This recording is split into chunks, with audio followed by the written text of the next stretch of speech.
If you've ever walked down a beach and seen something strange, believe me, it's just the tip of the iceberg. So here are 3 weird things that washed up on a beach. Hey guys, please subscribe. It could be your good deed for the day. Number 3, Graham Island.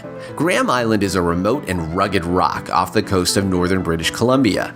In 2012, a resident was walking the beach when he saw a shipping container. Inside, he found a slightly rusty Harley-Davidson motorcycle with Japanese plates.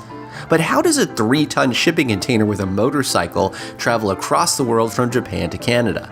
Well, 1 year earlier, there was a 9.0 earthquake at Fukushima. It took many lives and swept 1.5 million tons of debris into the Pacific Ocean after the tsunami. One of these was a Harley-Davidson. Local Harley dealers reached out to the corporate headquarters to try and track down the original owner, a young man who lost his home and 3 family members in the disaster.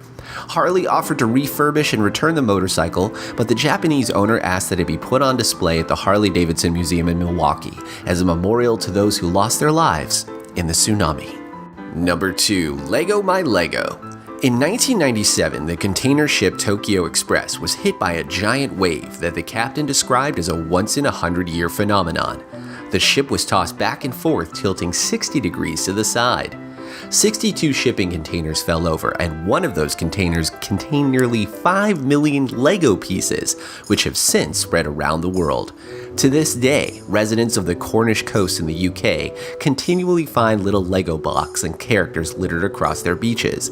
Interestingly enough, most of the Legos that fell into the sea were part of their nautical collection, so kids have been delighted when they find little flippers and scuba gear washing up on their beaches. Scientists estimate that the pieces may have drifted 100,000 kilometers by now. Considering it's only 40,000 kilometers around the equator, these Lego pieces could be washing up on a beach near you. Number 1, spare tires. In 2017, Hurricane Irma churned the oceans and deposited hundreds of unexpected items on Florida beaches: shipwrecks, bicycle mannequins, and of course thousands and thousands of tires. Here's why. Back in the 1970s, Florida mounted a bold project to build an artificial reef by dumping 2 million tires into the waters off Fort Lauderdale.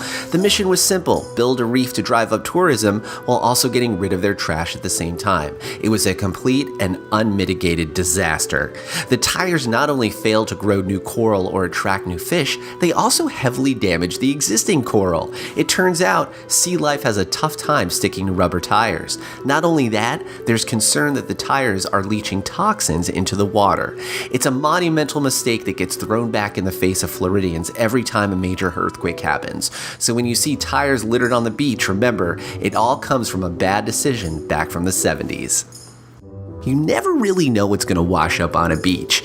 So next time you see those guys with the metal detectors going around, don't laugh at them because they might be turning up something worth millions while you just sit on your butt getting tan. Now if you like this video, like it and subscribe to Decagon and join our growing community.